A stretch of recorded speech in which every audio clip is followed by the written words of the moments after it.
Faça sua confissão a Cristo para obter sua absolvição.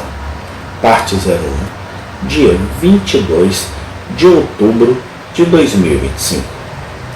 E o publicano, parando de longe, não levantava sequer os olhos ao céu, mas batia no peito, dizendo: Deus, tem misericórdia de mim, pecador. Lucas 18, 13. Os heróis das histórias de nosso Salvador são, em sua maioria, selecionados para ilustrar traços de caráter totalmente diferentes de sua reputação geral. O que você pensaria de um escritor moral de nossos dias, se ele se esforçasse em uma obra de ficção para nos apresentar a gentil virtude da benevolência pelo exemplo de um cipaio?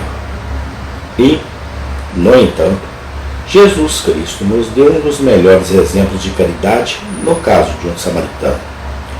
Para os judeus, um samaritano era tão proverbial por sua amarga animosidade contra sua nação, quanto o cipaio está entre nós por sua crueldade traiçoeira e tanto um objeto de desprezo e ódio. Mas Jesus Cristo, no entanto, escolheu seu herói entre os samaritanos, para que não houvesse nada adventício para adorná-lo, para que todo adorno fosse dado à graça da caridade. Assim, também no presente caso, nosso Salvador, desejando colocar diante de nós a necessidade de humilhação no coração, não selecionou algum santo distinto que era famoso por sua humildade, mas escolheu um coletor de impostos, provavelmente um dos maiores extorsivos de sua classe, pois o fariseu parece insinuar tanto, e não duvido que ele olhou de soslaio para este publicano, quando observou com autogratificação: Deus, eu te agradeço, porque não sou como os outros homens, extorsores, injustos, adúlteros ou mesmo como este publicano. Ainda assim, nosso Senhor, para que possamos ver que não havia nada para predispor na pessoa, mas que a aceitação da adoração pudesse se destacar, colocado em uma luz ainda mais brilhante pela folha negra do caráter do publicano. Selecionou este, o homem, para ser o padrão e modelo de quem deve oferecer uma oração aceitável a Deus. Observe que, e você não ficará surpreso ao encontrar a mesma característica exibida com muita frequência nas parábolas de nosso Senhor Jesus Cristo. Quanto a este publicano, sabemos pouco sobre sua carreira anterior, mas podemos, sem arriscar nenhum erro grave, conjecturar um pouco perto da verdade. Ele pode ter sido, e sem dúvida, ele era um judeu piedosamente criado e treinado religiosamente. Mas, talvez como Levi, ele fugiu de seu país e, não encontrando outro ofício exatamente adequado ao seu gosto vicioso, ele se tornou um daqueles corruptos, classe que cobrava os impostos romanos e, envergonhado de ser conhecido como Levi, por mais tempo mudou seu nome para Mateus, para que ninguém reconhecesse no elenco degradado do publicano o homem cujos pais temiam a Deus e dobravam os joelhos diante de Jeová. Pode ser que este publicano tenha abandonado em sua juventude os caminhos de seus pais e entregou-se à lascívia, e então descobriu que essa ocupação indigna era a mais adequada ao seu espírito vicioso. Não podemos dizer com que frequência ele moeu o rosto dos pobres, ou quantas maldições foram derramadas sobre sua cabeça quando ele invadiu a herança da viúva e roubou o órfão sem amigos e desprotegido. O governo romano dava ao publicano um poder muito maior do que ele deveria possuir. e ele nunca demorava a usar a vantagem para seu próprio enriquecimento.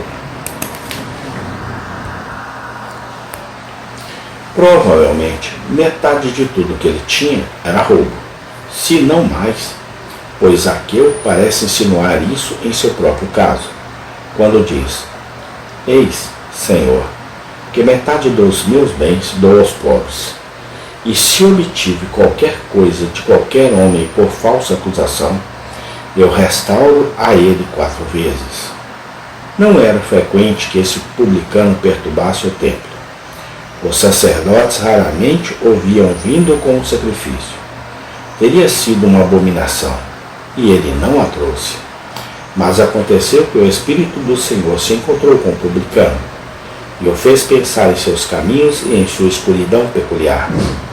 Ele estava cheio de problemas, mas guardava para si mesmo, reprimido em seu próprio seio. Mal conseguia descansar à noite, nem cuidar de seus negócios durante o dia, pois o dia e a noite a mão de Deus pesava sobre ele. Por fim, incapaz de suportar sua miséria por mais tempo, ele pensou naquela casa de Deus em Sião e no sacrifício que ali era oferecido diariamente. Para quem ou para onde devo ir? Disse ele. Mas para Deus. E onde posso esperar encontrar misericórdia, senão onde o sacrifício oferecido? Dito e feito, ele foi, seus pés desacostumados dobraram seus passos para o santuário. Mas ele tem vergonha de entrar. Aquele homem, santo fariseu, como parecia ser, sobe sem vergonha à corte dos israelitas. Eles chegam mais perto que o uso dos próprios recintos, dentro dos quais somente o sacerdócio pode permanecer. E ele ora com linguagem arrogante. Mas quanto ao publicano, ele escolhe para si um canto isolado, onde não seja visto nem ouvido.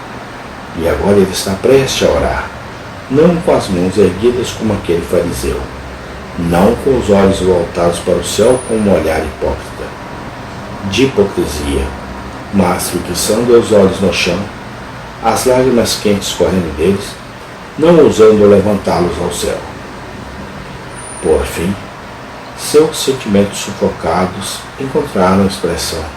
No entanto, essa expressão foi um gemido, uma breve oração que deve ser compreendida na bússola de um suspiro. Deus, seja misericordioso comigo, um pecador. Está feito. Ele é ouvido. O anjo da misericórdia registra seu perdão. Sua consciência está em paz. Ele desce para sua casa como um homem feliz, justificado, em vez do fariseu, e regozijando-se com a justificação que o Senhor lhe dera. Amém. Tem continuação. Obrigado, Senhor Jesus Cristo, pelo teu amor, pela tua graça, pela tua misericórdia. Amém e amém.